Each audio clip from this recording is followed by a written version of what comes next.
semences paysannes de l'ADR 38. Qui est-ce qui veut Pour les professionnels, hein, c'est ça? Oui, pour les professionnels, ainsi que les savoirs. Oui, vas-y. Les semences paysannes potagères, en fait. Potagères, ouais. C'est vraiment une idée, en fait, parce qu'ils veulent vraiment créer une communauté de gens qui partagent un savoir-faire, des journées d'échange, des formations techniques, un voyage d'études pour pour arriver à créer cette filière.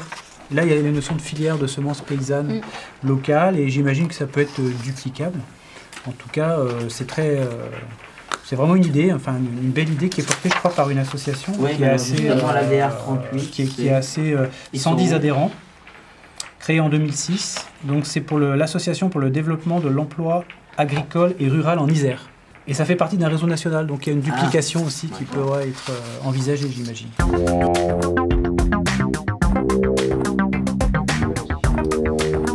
Bien, nous voici arrivés à la phase finale de sélection. Margot, est-ce que vous voulez présenter votre projet, votre idée?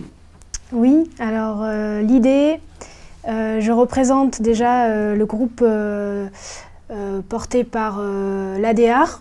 L'ADR, c'est une association pour le développement, une association départementale pour le développement de l'emploi rural et agricole. Et du coup, les adhérents de l'association ont demandé à beaucoup de reprises d'être formés sur l'autoproduction de semences. Les semences paysannes, c'est quoi? Moi, je connais que des semences, mais alors les semences paysannes, c'est quoi? Les semences paysannes sont des semences qui sont vivantes, c'est-à-dire qu'elles sont reproduites en milieu naturel, donc pas en laboratoire, et par soit des jardiniers, soit par des maraîchers, soit par le plus couramment des semenciers. Pourquoi c'est utile en fait? Quelle est la valeur que vous apportez par rapport à ce qui existe déjà? Montrer à partir d'une assiette, quelle est la graine de chaque légume que l'on mange et comment pousse chaque graine, quels sont leurs cycles et l'importance de décider quelles graines on veut pour des légumes qui ont un meilleur goût, qui s'adaptent à notre territoire, qui s'adaptent au changement climatique. Qui demandent moins de traitement, moins de... S'adapter au climat. Voilà. Margot, donc si vous aviez effectivement une conclusion pour qu'on achète votre idée. Difficile, hein, non?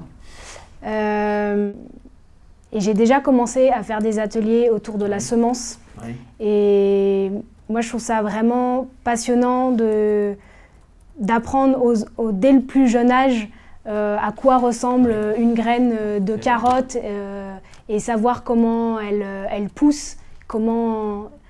Et au-delà de comment elle pousse, comment elle se reproduit.